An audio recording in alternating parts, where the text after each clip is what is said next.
ફરી થયા છે માસૂમોના આરોગ્ય સાથે ચેડા। સુરેન્દ્રનગરના ચોબારી ગામેથી નકલી તબીબ ઝડપાયો છે। એસઓજી પોલીસે નકલી તબીબને ઝડપી પાડ્યો છે અને આ નકલી તબીબ રહેણાંક મકાનમાં તબીબી ડિગ્રી કે સર્ટિફિકેટ વગર છેલ્લા 2 વર્ષથી પ્રેક્ટિસ કરતો હતો। પોલીસ દ્વારા ક્લિનિકમાંથી 5000થી વધુની કિંમતની એલોપેથી દવાનો જથ્થો પણ ઝડપી પડાયો છે। આરોપીનું નામ પ્રકાશ ટીકાદાર હોવાનું સામે આવ્યું છે, જે મૂળ પશ્ચિમ બંગાળનો રહેવાસી છે।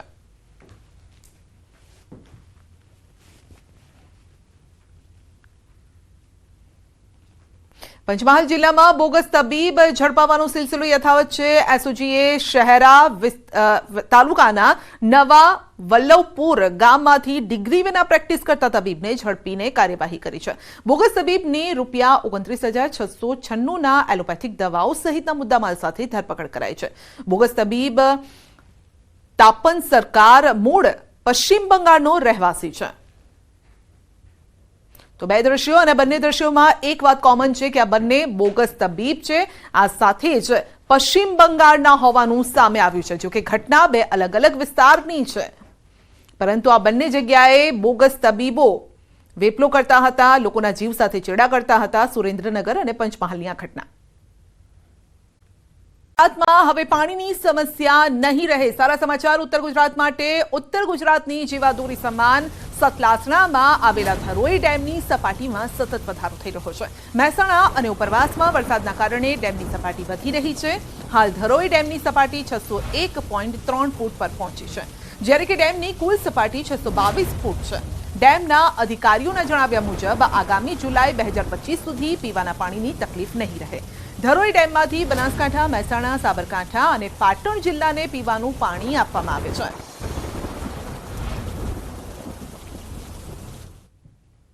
હાલની ડેમની પરિસ્થિતિને ધ્યાને લેતા આગામી જુલાઈ 2025 સુધી પીવાનું પાણીનો પર્યાપ્ત જથ્થો ઉપલબ્ધ છે।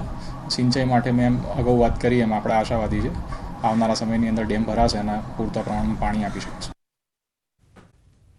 ફ્લોર પર એરોબ્રિજની લોબી પાસે છતમાંથી વરસાદી પાણી ટપકવાને લીધે મુસાફરોને ભારે પરેશાનીનો વારો આવ્યો છે। છતમાંથી ટપકતું પાણી લોબીમાં પ્રસરે નહીં તે માટે પ્લાસ્ટિકની ડોલો મૂકવાનો વિડીયો વાયરલ થયો છે। પાણી ટપકતું હોવાથી બેરિકેડ લગાવી 2000 સ્ક્વેર ફૂટનો એરિયા બંધ કરવાયો છે। સુરત ઇન્ટરનેશનલ એરપોર્ટ નામનું જ હોય આ વિડીયો પરથી સ્પષ્ટ થઈ રહ્યું છે। કરોડો રૂપિયાના ઇન્ફ્રાસ્ટ્રક્ચરમાં પોલ જ જોવા મળી રહી છે। એરપોર્ટ ઓથોરિટીના અધિકારીઓ એવો લૂલો બચાવ કરી રહ્યા છે કે 2 તરફ વિસ્તરણ થયેલા ટર્મિનલ બિલ્ડિંગનો વચ્ચેનો ભાગ રિનોવેટ કરવા ટેન્ડર ઇસ્યુ થયા પછી વર્ક ઓર્ડર આપી દેવામાં આવ્યો છે, પછી આ પાણી નહીં ટપકે। મહેસાણામાં ફેક્ટરીમાંથી મળ્યું સબસિડી યુક્ત ખાતર। એક તરફ ખેડૂતો ખાતરમાંથી ચળવળી રહ્યા છે, બીજી તરફ ખાનગી ફેક્ટરીમાંથી ખાતરનો જથ્થો મળતા ખળભળાટ મચી ગયો છે। સરકાર દ્વારા ખેડૂતોને સબસિડી યુક્ત ખાતર આપી સહાય કરવામાં આવે છે, પરંતુ ખેડૂત સુધી સહાય પહોંચવાની તો વાત બાજુમાં રહી, અહીં તો ખાતર જ બારોબાર સગે વગે થઈ ગયું છે। મહેસાણાના નંદાસન પોલીસ સ્ટેશન વિસ્તારમાં એક ફેક્ટરીમાં શંકાસ્પદ નીમ કોટેડ યુરિયા ખાતરનો જથ્થો મળતા ખળભળાટ મચી ગયો। લક્ષ્મીપુરા ગામની સીમમાં ફેક્ટરીમાં દરોડા પાડવામાં આવ્યા। 50 બોરી નીમ કોટેડ ખાતર પકડાયું। નીમ કોટેડ યુરિયા ખાતર કે જે ખેડૂતો સુધી પહોંચવું જોઈએ તેની જગ્યાએ અહીં દેખાતી આ ફેક્ટરીમાં લેવાતું હોવાનું સામે આવ્યું। ખેડૂતોને ઉપયોગમાં લેવાનું ખાતર ફેક્ટરીમાં શું કરે છે તે જોતા સવાલ ઉભો થાય છે। સરકારી ખાતર ફેક્ટરીમાં આવ્યું હોય તો આવ્યું ક્યાંથી અને આ ફેક્ટરી સંચાલક સરકારી ખાતર કેમ મંગાવતો હતો? નંદાસરના લક્ષ્મીપુરા ગામની સીમમાં એસઓજી પોલીસે બાતમીમાં વોચ કરી હતી। આ વોચમાં લક્ષ્મીપુરા ગામની સીમમાં આવેલી એક પ્લાયવુડ બનાવતી ફેક્ટરી માટે ઉપયોગમાં લેવાતા કેમિકલની ફેક્ટરીમાં ટ્રેક્ટરમાં લઈ જવાતું 50 બોરી નીમ કોટેડ યુરિયા ખાતર ઝડપી લેવાયું, જેની કિંમત ₹13,325 અને ₹2.5 લાખની કિંમતનું ટ્રેક્ટર તેમજ મોબાઈલ મળી ₹2,68,000નો મુદ્દામાલ જપ્ત કરાયો। અંકલેશ્વરમાં શ્વાને આખી સોસાયટીના કરોડો રૂપિયા બચાવ્યા, ચોરને ઊભી પૂંછડીએ ભગાડ્યા। સામાન્ય રીતે શ્વાનના આતંકના સમાચાર જોવા મળતા હોય, શ્વાને ભોગ લીધો તેવી ખબર આવે, પરંતુ અંકલેશ્વરમાં શ્વાનના કારણે લોકોના જીવની સાથે કરોડો રૂપિયા બચી ગયા। જી હા, થયું એવું કે અંકલેશ્વરના સુરવાડીના પ્રણામી બંગલોઝ અને શિવદર્શન રેસિડેન્સીના લોકો રાત્રે ઘસઘસાટ સૂઈ રહ્યા હતા ત્યારે ચોર ટોળકી ધાડ પાડવા સોસાયટીમાં ઘૂસી આવાજની ગંધ અહીંના શ્વાનને આવી ગઈ। 5 થી 6 ચોર સોસાયટીમાં ત્રાટકતા શ્વાન દ્વારા ભસવાનું શરૂ કરતા તસ્કરોને ડર લાગ્યો। ક્યાંક લોકો જાગી જશે તો જોવા જેવી થશે તેવા ડરથી તસ્કરોએ ચોરી કરવાનું પડતું મૂક્યું। શ્વાન તસ્કરોની પાછળ પડતા તસ્કરો પોતાનો જીવ બચાવી ઊભી પૂંછડીએ ભાગ્યા। આ સમગ્ર ઘટના સીસીટીવીમાં કેદ થઈ ગઈ હતી। તો સુરતમાં શ્રાવણ માસમાં શિવ મંદિરમાં ચોરી થઈ। જી હા, સુરત શહેરમાં જાણે કે કાયદો અને વ્યવસ્થા જેવું કશું રહ્યું જ નથી, એમ કહીએ કે ભગવાન પણ સુરક્ષિત નથી।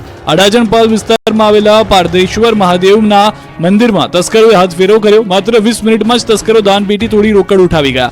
2 તસ્કરો મંદિરમાં રાત્રે 2 વાગે પ્રવેશ્યા હતા. દાનપેટી ખોલવા તસ્કરો પોતાની સાથે એક બેગ લાવ્યા હતા, જેમાં અત્યાધુનિક હથિયારો હતા. લોકો કંઈ સમજે તે પહેલા જ તસ્કરો પોતાનું કામ કરી નીકળી ગયા હતા. ચોરીની સમગ્ર ઘટના મંદિરમાં લગાવેલા સીસીટીવી ફૂટેજમાં કેદ થઈ હતી. તો બનાસકાંઠાના શાક માર્કેટમાં ચોરીની ઘટના બની. આશ્ચર્યની વાત તો એ હતી કે આ ચોર મહિલા હતી. ડીસાના વિજય પટેલ શાકભાજી માર્કેટ યાર્ડમાં બનેલી ચોરીની ઘટના સીસીટીવીમાં કેદ થઈ. રિટેલ શાકભાજીના વેપારીની નજર ચૂકવી મહિલાએ ગલ્લામાંથી પૈસાની ઉઠાંતરી કરી. દ્રશ્યોમાં જોઈ શકાય છે કે શાકભાજી ખરીદવાના બહાને મહિલા વેપારીની દુકાને પહોંચી વેપારીની નજર ચૂકવી પૈસા લીધા. વેપારી શાકભાજી તોલતો રહ્યો અને મહિલા પૈસા કાઢી લીધા. સમગ્ર ઘટના સીસીટીવીમાં કેદ થતા મહિલા ઝડપાઈ ગઈ અને વેપારીઓએ મહિલાને ઝડપી પાડી પોલીસ હવાલે કરી. ગીર સોમનાથમાં સિંહોને લટાર મારતા વિડીયો વાયરલ થઈ રહ્યા છે. ત્યારે આજે વધુ એક વિડીયો સામે આવ્યો છે. જો કે આ વિડીયોમાં એક નહીં પણ એક સાથે 10 સિંહોનું ટોળું દેખાયું. 5 માદા સિંહ અને 5 સિંહ બાળ મળી કુલ 10 સિંહો મોબાઈલ કેમેરામાં કેદ થયા. ટ્રેક્ટર લઈને જતા ખેડૂતને રસ્તા પર સિંહનો ભેટો થયો. સોશિયલ મીડિયા પર આ વિડીયો વાયરલ થયો છે.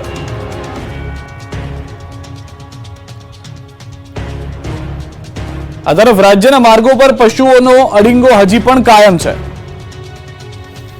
ચોમાસું શરૂ થતા રાજ્યભરના રોડ પર પશુઓ અડિંગો જમાવવાનું શરૂ કરી દીધું છે. ત્યારે સાણંદના હાલ પણ બેહાલ થયા છે. સાણંદના રોડ પર પશુઓનો આતંક શરૂ થઈ ગયો છે. પશુપાલકોને જાણે કોઈ કાયદાનો ડર જ ન હોય તે રીતે લોકોના જીવને જોખમમાં મૂકવા માટે પોતાના પશુઓને છોડી મૂકે છે.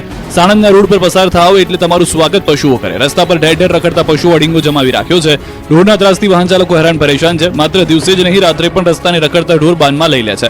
પશુને કારણે લોકોને અકસ્માત થવાની ભીતિ સર્જાઈ રહી છે. સ્થાનિક વહીવટીતંત્ર ઘોર નિંદ્રામાં હોય એવું લાગી રહ્યું છે.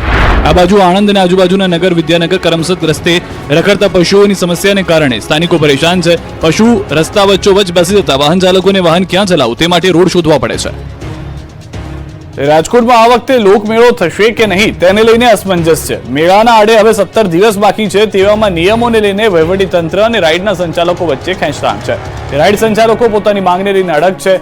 રાજકોટ જિલ્લા કલેક્ટર કચેરી ખાતે રાઇડ સંચાલકો અને વહીવટીતંત્રના અધિકારીઓ વચ્ચે બેઠક યોજાઈ. આ બેઠકમાં અધિકારીઓએ રાઇડ સંચાલકોની માંગણીઓ શાંતિપૂર્વક સાંભળી. જોકે રાઇડ સંચાલકોની મુખ્ય 3 માંગ છે, જે સરકારની એસઓપી વિરુદ્ધની હોવાથી તેમાં અધિકારીઓએ ઘસીને ના પાડી દીધી. સોલ્ટ રિપોર્ટ, ફાઉન્ડેશન અને એનડીટી રિપોર્ટ કે જે સરકારની એસઓપીમાં છે. ત્યારે રાઇડ સંચાલકોનું કહેવું છે કે માત્ર રાજકોટમાં જ નહીં પરંતુ ગુજરાતભરમાં જ્યાં પણ મેળા યોજાય છે ત્યાં નિયમ સ્વીકારી શકાય તેમ નથી. તેથી રાઇડ સંચાલકોએ કહ્યું કે અમે આ મામલે મુખ્યમંત્રી અને ગૃહમંત્રીને વિનંતી કરીએ છીએ કે આ નિયમમાં ફેરફાર કરવામાં આવે. હજારો લોકોની રોજીરોટી મેળાથી જોડાયેલી છે.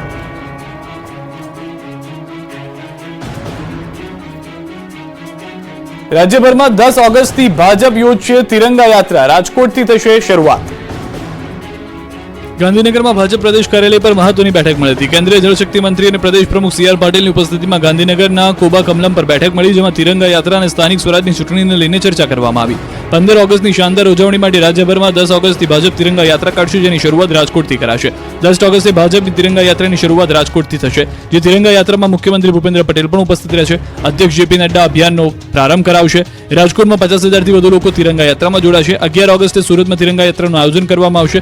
સુરતમાં 1 લાખથી વધુ લોકો તિરંગા યાત્રામાં જોડાશે. સુરતની તિરંગા યાત્રામાં મુખ્યમંત્રી અને સી આર પાટીલ જોડાશે. 14 અને 15 ઓગસ્ટે હર ઘર તિરંગા યાત્રા યોજાશે. યાત્રાને સફળ બનાવવા મંડળ પ્રમુખથી લઈને મંત્રીએ જવાબદારીઓ સોંપી દેવામાં આવી છે. ભાજપનો હર ઘર તિરંગા કાર્યક્રમ થકી ઉજવાશે સ્વાતંત્ર્ય પર્વની ઉજવણી. 585 મંડળોમાં પદયાત્રા યોજાશે. જંગલ વિભાગના ઉમેદવારો સાથે ગાંધીનગરમાં જંગલી વર્તન. ઉગ્ર આંદોલનના 30 કલાક બાદ એક માંગ સ્વીકારાઈ. હલ્લાબોલ, ટીંગાટોળી, ઝપાઝપી અને અટકાયતના આ દ્રશ્યો છે ગાંધીનગરના. અહીં જંગલ ખાતાની પરીક્ષામાં સીબીઆરટી પદ્ધતિ રદ કરવાને લઈને રાજ્યભરના ઉમેદવારો 2 દિવસથી વિરોધ પ્રદર્શન કરી રહ્યા છે. રાત દિવસ ઠંડી વરસાદ વચ્ચે વિરોધ કરતા હજારો વિદ્યાર્થીઓ સાથે ગાંધીનગર પોલીસે જંગલી વર્તન કર્યું. ગાંધીનગરમાં રામકથા મેદાન ખાતે આંદોલન કરનાર ઉમેદવારો અને પોલીસ વચ્ચે સવારથી ચકમક અને રકઝકના દ્રશ્યો સામે આવ્યા. ઉગ્ર વિરોધ પ્રદર્શન કરતા માહોલ તંગ બન્યો હતો. પોલીસે 300થી વધુ ઉમેદવારોની અટકાયત કરી હતી. એટલી મોટી સંખ્યામાં ઉમેદવારો વિરોધ કરતા હતા કે પોલીસનો ડબ્બો નાનો પડ્યો હતો. અટકાયત કરાયેલા ઉમેદવારોને પોલીસ સ્ટેશને લઈ જવા માટે બસ બોલાવી પડી હતી. બસની બારીઓમાંથી પણ ઉમેદવારોએ હલ્લાબોલ કર્યો, સૂત્રોચ્ચાર કર્યો. તેઓને કરાઈ ખાતે લઈ જવામાં આવ્યા છે.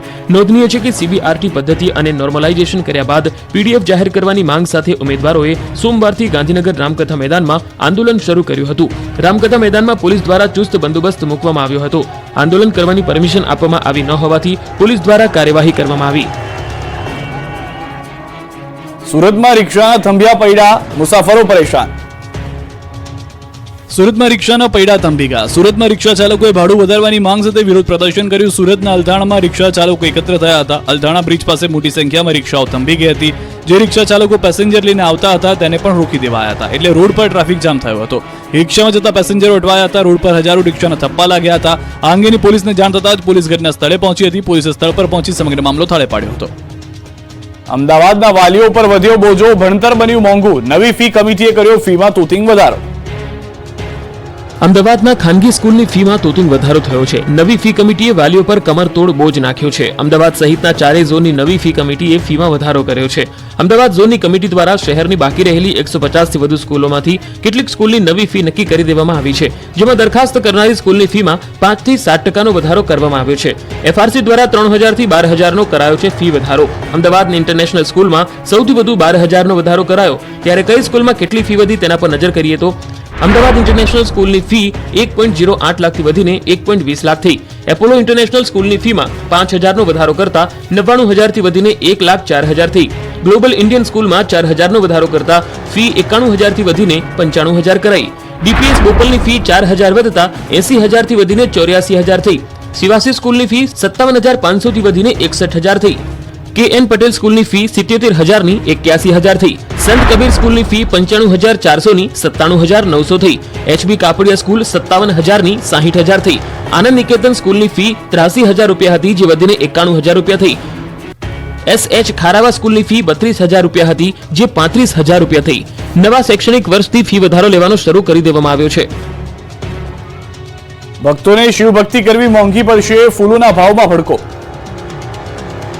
પવિત્ર શ્રાવણમાં શરૂ થતા જ શિવ ભક્તોને ભક્તિ મોંઘી પડવાની છે, કેમ કે શ્રાવણમાં શરૂ થતા જ ફૂલોના ભાવ જોરદાર ફૂલ્યા છે. શ્રાવણ મહિનાની શરૂઆતમાં જ ફૂલોના ભાવ આસમાને પહોંચ્યા છે. સામાન્ય દિવસોમાં જે ફૂલનો ભાવ 40 થી 50 રૂપિયા પ્રતિ કિલો મળી રહ્યા હતા, તેના ભાવ હાલમાં 300 થી 400 રૂપિયા પ્રતિ કિલો છે. તેથી ભક્તોને આ વર્ષે શિવજીની આરાધના માટે ફૂલોમાં કાપ મૂકવો પડે તેવી શક્યતા છે. અમદાવાદના જમાલપુર ખાતે આવેલા સૌથી મોટા હોલસેલ ફૂલ બજારમાં ફૂલના ભાવમાં ઉછાળો જોવા મળી રહ્યો છે. 40 થી 50 કે 100 રૂપિયા કિલો મળતા ગુલાબના ફૂલ હાલ 300 થી 400 રૂપિયા પ્રતિ કિલોના ભાવે મળી રહ્યા છે. આ ઉપરાંત ગલગોટા જે 30 થી 40 રૂપિયા કિલોના ભાવે વેચાતા હતા, તે અત્યારે 100 થી 120 રૂપિયાના કિલોના ભાવે વેચાય છે. તેમજ કેસરી ગલગોટાનો ભાવ 40 થી 50 રૂપિયા પ્રતિ કિલો હતો, તે હાલમાં 150 થી 200 રૂપિયા પહોંચ્યો છે. તો બીજી તરફ સુશોભનમાં અને પૂજાહારમાં વપરાતા કુલ 80 થી 100 રૂપિયા પ્રતિ કિલો મળતા હતા, તે હાલ 250 થી 300 રૂપિયા પ્રતિ કિલો મળી રહ્યા છે. ત્યારે લીલીના ફૂલ 500 રૂપિયા કિલો મળી રહ્યા છે. કમળના ફૂલના ભાવમાં પણ વધારો જોવા મળી રહ્યો છે. 10 રૂપિયામાં 2 કે 3 કમળના ફૂલ મળતા હતા, તે હાલ 10 થી 15 રૂપિયામાં એક ફૂલ મળી રહ્યું છે. બીલીપત્રની 50 રૂપિયાની એક જોડી મળી રહી છે. વેપારીઓના મતે એક તરફ વરસાદને કારણે ફૂલની આવક થોડી ઘટી છે, પરંતુ તેની સામે માંગ વધી છે, જેના કારણે ફૂલ મોંઘા થયા છે. નાસિક, નારેશ્વર, ધોળકાથી ગુલાબ આવી રહ્યા છે, જો કે આગામી દિવસોમાં પણ તેજી યથાવત રહેશે તેવું વેપારી જણાવી રહ્યા છે. રાજકોટ મનપાના પૂર્વ ચીફ સિટી એન્જિનિયર અલ્પના મિત્રાના ઘરે વિજિલન્સના દરોડા, મળ્યા દસ્તાવેજ. 20 લાખની લાંચ કેસનો આંક 1.5 કરોડે પહોંચ્યો છે. રાજકોટ મનપામાં ભ્રષ્ટાચાર અધિકારીઓની લાંબી યાદી થતી જાય છે. મ્યુનિસિપલ કમિશનરના આદેશ બાદ પૂર્વ chief city engineer alpana Mitra સામે તપાસ શરૂ કરાઈ છે. અલ્પના મિત્રા સામે વિજિલન્સ તપાસમાં ઘરમાંથી દસ્તાવેજો મળી આવ્યા છે. ડ્રેનેજ શાખા, વોટરવર્ક શાખાની જુદી જુદી 40 ફાઇલો તેમના ઘરેથી મળી આવી છે. સાથે જ મેજરમેન્ટ બુક, બિલ સહિતના દસ્તાવેજી પુરાવા પણ મળ્યા. અલ્પના મિત્રાએ ત્યાં કોણ કોણ ફાઇલ લઈને ગયું હતું તે પણ સ્પષ્ટ થઈ ચૂક્યું છે. જોકે અલ્પના મિત્રા દસ્તાવેજની વાતથી અજાણ હોવાનો ડોળ કરતા દેખાયા. રાજીનામું મંજૂર થયા બાદ પણ કોઈ પણ અધિકારી કે કર્મચારી ફાઇલોમાં સહી તેમજ અન્ય કોઈ પણ બાબતે નિર્ણય ન લઈ શકે. ત્યારે આ મામલે